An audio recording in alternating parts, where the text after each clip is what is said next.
What's up, YouTube? This is Too Raw for TV. All right, so social media is still buzzing from the comments of Scotty Pippen on his recent appearance on the PBD podcast with Patrick Ben-David.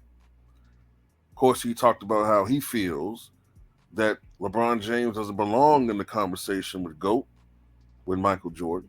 He also talked about how, whether it was facetious or not, he feels, if anything, Magic Johnson should be considered the GOAT. He technically doesn't believe in uh, the GOAT argument in general, because he feels that basketball is a team sport, unlike other sports like boxing, where you could argue something like that. Um, but among many different things he talked about, he said that there's one particular player playing today that he believes could be the guy to break Wilt Chamberlain's all-time scoring record.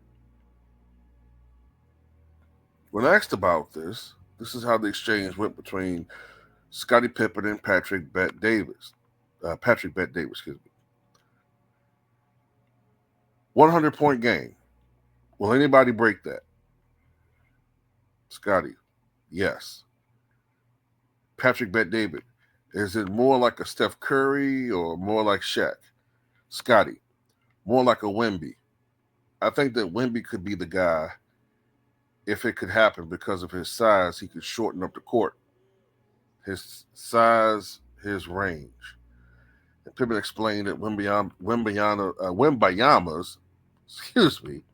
combination of size, versatility, and skill set makes him a unique candidate to achieve the impossible. Standing at 7'4" with an 8-foot wingspan, Wembayama's ability to dominate inside the paint while also being a threat from beyond the arc sets him apart from traditional big men. His agility and ball handling skills allow him to play like a guard in a center's body today, creating mismatches across all positions. Pippen's reasoning stems from Wembanyama's ability to cover more ground than any player before him, allowing him to take more shots and capitalize on scoring opportunities. Look, I look at it like this, man.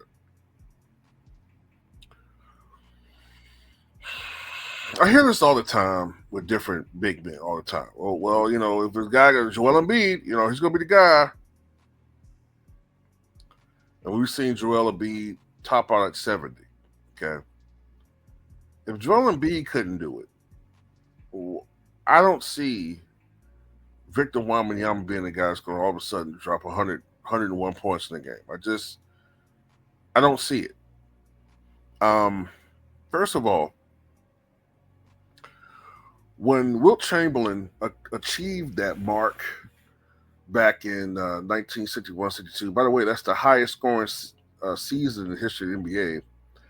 I believe teams averaged something around 118 points a night, I believe, that year.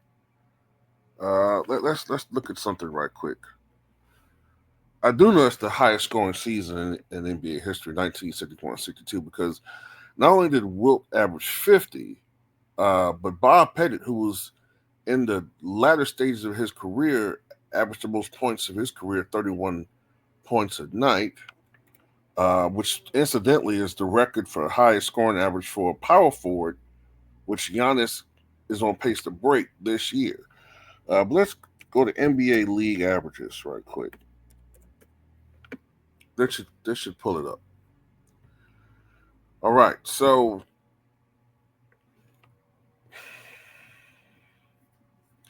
teams are averaging 113 points a game this year.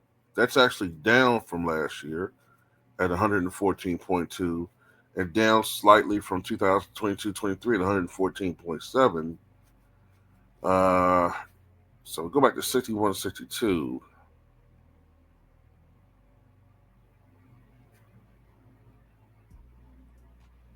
Yeah. So teams averaged 119 points a night that year. 119 points a night. So that's the highest scoring season in the history of the league. So teams are scoring about 6 fewer points per game with the 3-point shot than they did that year. That's how fast the pace was.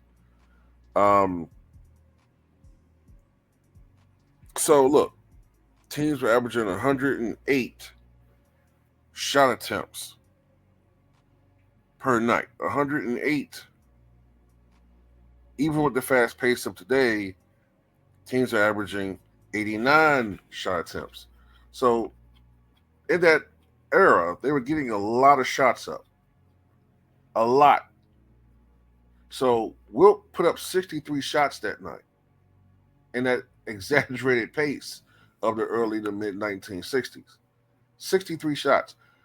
Look, it's going to take a combination of many factors to even create the environment to put up a historic night like that. So many ingredients had to be set in place for that to happen. Number one, the player is going to have to be in an abnormally high scoring game for the most part.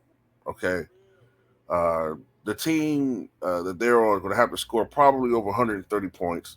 Actually, no, being us 100 points, they're going to have to score probably something around 160 points for them to do it. It's going to have to be like a ridiculous situation where, like, maybe the game goes into double or triple overtime. A very competitive ball game that's just one of those classic barn burners, type games, right? But everything got to go in. It got to be like one of them games where it's a shootout. You can even argue, well, ain't nobody playing defense. Well, fine. But it's going to be one of them games. And somehow the game gets extended, like I said, into double overtime or something, maybe triple overtime. Then it's going to have to be a situation where the guy that's on fire has got to play a lot of minutes. The game's going to be very competitive, so he plays a lot of minutes. And he's going to put up a lot of shots probably. He's probably going to have to shoot the ball at least 40-some times. More than likely 40-some times, minimum. He's going to have to be very efficient. He's going to have to be making upwards of close to 30 field goals. 30. Remember, Kobe made 28 shots when he scored 81 points. And he's going to have to get to the foul line a lot. A lot. And that's something that's not really, if I'm not mistaken, Victor Wembanyama doesn't get to the foul line a lot compared to the other guys. You know what I'm saying? Like, Allen Iverson in his prime was getting the foul line 8, 9, 10 times a night. Jordan, 7, 8, 9 times a night. Kobe, 7, 8, 9 times a night. I'm talking about in their peaks, at their absolute peak. Shaq, 9, 10, 11, times a night. Wilt Chamberlain at his peak, 13, 15, 17 times a night. So you have to have all those things. Plus, more than likely, Victor Wembanyama, who is, in my opinion, a little bit overrated as a three-point shooter. His percentages now are that great, at least last time I checked. At least it's not up to where Cat's shooting. He's going to have to be very prolific from downtown that night, probably hitting like 7, 8, 9 threes. So all these things will have to come into effect. You have to be, as far as shooting the ball prodigiously at a high clip, getting to the foul line, making his free throws, and making three-pointers. And even then, I think if everything goes right, he's still probably only going to score 80. I say only because it's just so hard. Kobe couldn't do it. And Kobe was absolutely in fuego that night. It was just a special night that Wilt Chamberlain did what he did. And to be honest with you, when Wilt Chamberlain scored 100 points that night, it was more the team's idea. It was the team. It was the team. When I say team, I mean the head coach and the point guard at the time. They were the ones that was cheerleading that on more. And some of his teammates literally gave up shots to help Wilt reach that milestone. They gave up shots. They literally had open shots they were giving up and passing and force feeding Wilt, which is why his efficiency went down in the second half, especially that fourth quarter, because they wanted him to get 100 points. So I just don't know. I don't think that 100-point thing is going to ever happen, man. Look, the most shots Michael Jordan ever took in a game, and I just highlighted that game recently. I think it was January the 16th of 1993, I believe it was, when Jordan took 49 shots in the game against the Orlando Magic. He scored 64 points. He made 27 of them. This was a game. This was around the time Michael Jordan started becoming more of a jump shooter. He went to the foul line, I think, 11 times that night, and I think he converted uh, nine free throws out of 11, hit 1 out of 5 from downtown. So that's 64 points. If Michael had went to the foul line as much as he did in that 63-point game against the Boston Celtics, right, then he probably would have scored about mid-70s, right, mid-upper 70s. See how hard it is? It's just almost impossible for a guy to score 100 points. Everything has to go correct. I'm not saying it's never going to happen, but the odds of it happening, it's just,